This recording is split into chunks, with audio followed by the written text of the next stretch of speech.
Today I'm going to show you how I map my clients with their eyes open. It's super important to map with the eyes open so that your mapping can be much more consistent. Sometimes when the eyes are closed, the mapping will kind of get thrown off a little bit. So if you want consistent, perfect styling, do it with the eyes open.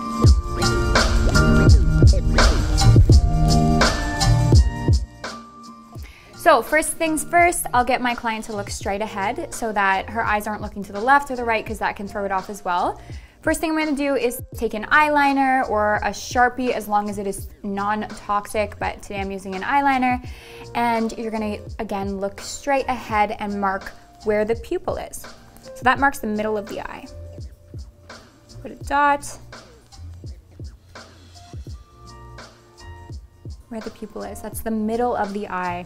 Today we're doing an open eye mapping, so it's really important for me to mark where the middle of the eye sits so that I can properly map from there.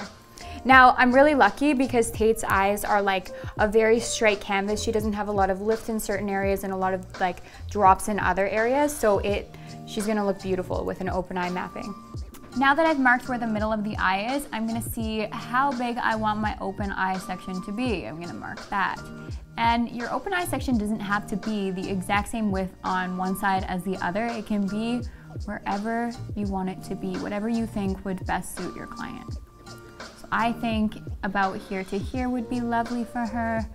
I'm gonna try and repeat that on the exact same manner on the other side.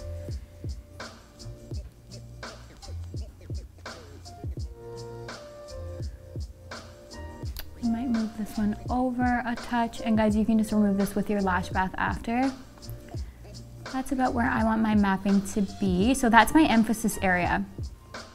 Now I'm gonna place my eye pads. I am using the Lost Artistry foam pads. Tait has crazy, squirmy, twitchy eyes, so I need these pads to stay put.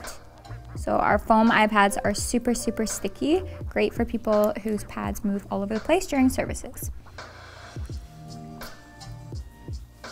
Also for really twitchy clients, I also like to put the pads on with the eyes closed, as you can probably tell, since that's what I'm doing.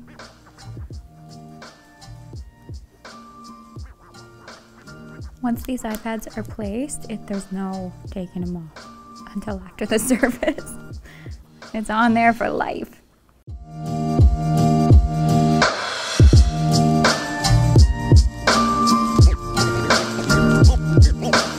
Okay, it's time to transfer my mapping. So now that I already have my dots across the eye, I can transfer those onto the iPad and just take a second to look at where your dots are.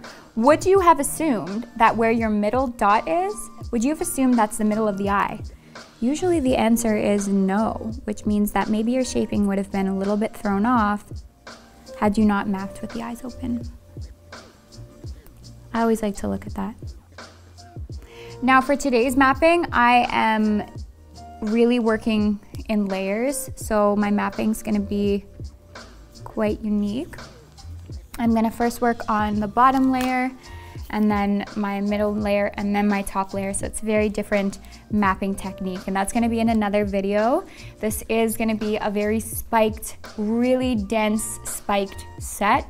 So definitely stay tuned. Check out all of our other videos. Check us out on YouTube at Lost Artistry Lash, on Instagram at Lost Artistry Lash, and on TikTok, again, at Lost Artistry Lash.